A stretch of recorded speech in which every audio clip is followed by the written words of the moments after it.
Hello everyone, welcome to Beginning Guitar. This is Intro to Finger Picking. The art of finger picking is actually used in many forms of music. Blues and folk is probably the most notable. B.B. King is huge. When we talk about finger picking, it is completely different than strumming a chord. Strumming a chord will give us a nice melody, a nice soft melody, or a hard melody, depending on what music. But basically, I'm strumming multiple strings, and I'm getting my noise out of multiple strings with my fingers at the correct frets. So if I were to play chords, I'm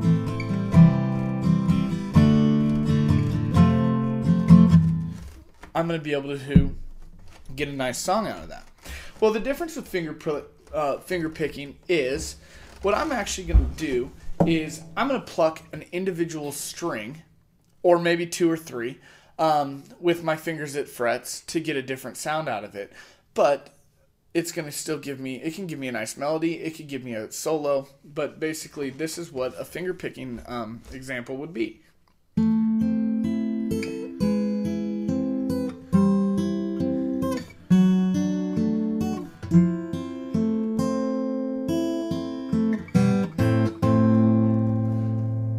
That is Stairway to Heaven. That is the first 4 or 5 measures of Stairway to Heaven.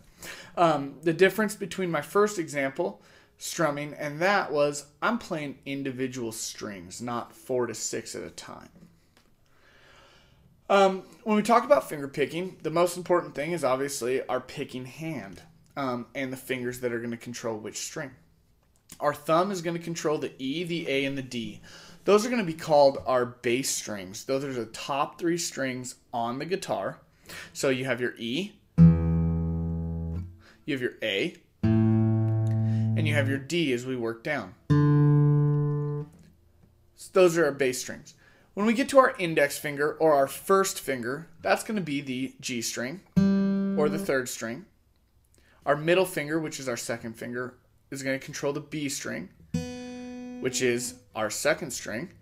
And then the ring finger is going to control the E, or the high E, which is the first string. That is the high, it's the thinnest string, but it's also the string that's on the bottom of the guitar. The graph that I have up here is just a different way of looking at it. Going from the top of our graph on the left, we have our E, our high E, and then to the bottom we have our low E, which is our 6th string. Just like I said earlier, the E, the A, and the D are controlled by the thumb, the G with the index, the B with the middle, and the E with the 3rd. As we get into our picking patterns, we're going to start with a very basic pattern. It is pattern 1. You will notice similarity between the next few slides, being that the G, the B, and the E will actually never change. As we look at this, you will see that our A and our D actually don't have a 0 on them. The low E, or our thickest string, does have a 0, as well as the G, the B, and the E. That just means that we're playing an open fret. We don't actually have to put our fingers at any fret on the fretboard. So what you see here is E to a G, to a B, to an E, back to B, and then G. And I could actually play that and get a nice intro to Metallica.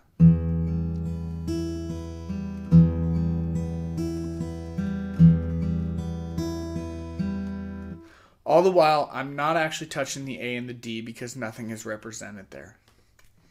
When I move over to the bass A string, all I've done is change where my thumb is going to pluck to start. So my thumb, instead of touching the low E, is going to touch the A string first. It's going to pluck that A string first. I'm just going to same thing with the bass E, with my G, B, and E, my index, middle, and ring. The only thing that's changed is my A.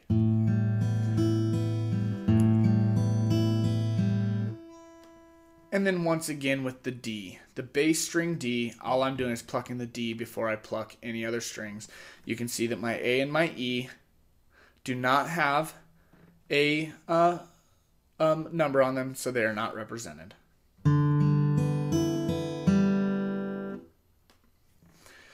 Like I said earlier, I hope you realized that the G, the B, and the E never changed. Every single time, it didn't matter. All I did was change which bass string I struck first.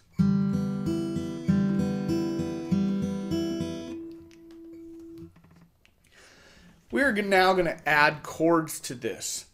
Nothing is going to change other than the fact that we're going to add our fingers to the fret on the fretboard.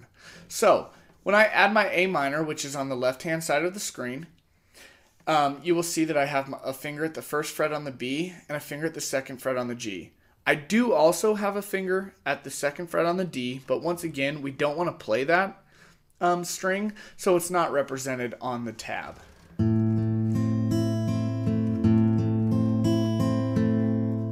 That is what an A minor would sound like with our pattern 1. If I move over to a C, you will notice that I've actually removed my finger from the second fret on the G string, and then I have added my finger to the third fret on the A string. I'm continuing to stay with the bass string A on this one.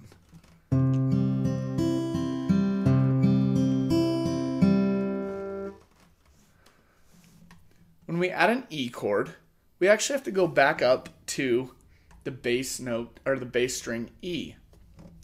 So, you will see that I have a finger at the first fret on the G, and every other string is open, minus the A and the D, which again are not represented. So it would sound like this.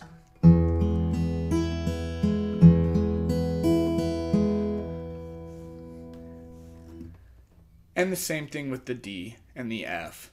The D on the left-hand side is going to give us a second finger E, third finger B, and a second finger on the G.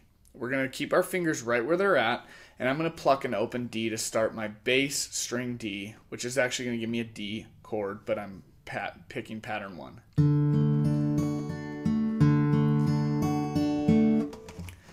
On the F, I'm going to continue just like the C with the bass string A. The F is still going to be on the bass string D, but I'm putting a finger at the first fret on the B, a first fret on the E, second fret G, and third fret D.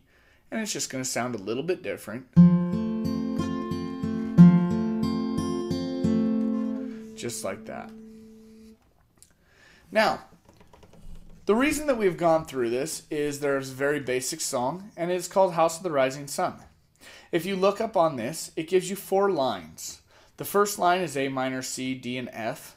Next, A minor, C, E, and E.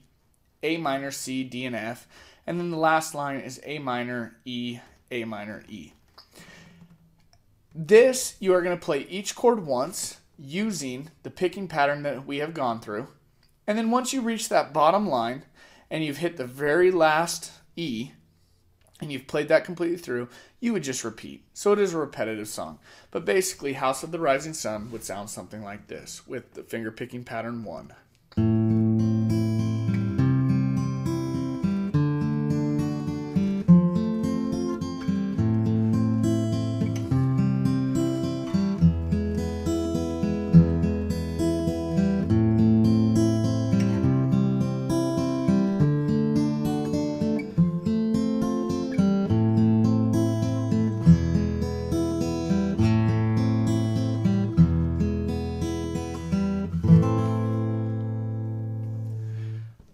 I hope that you continue your finger picking adventure, and good luck.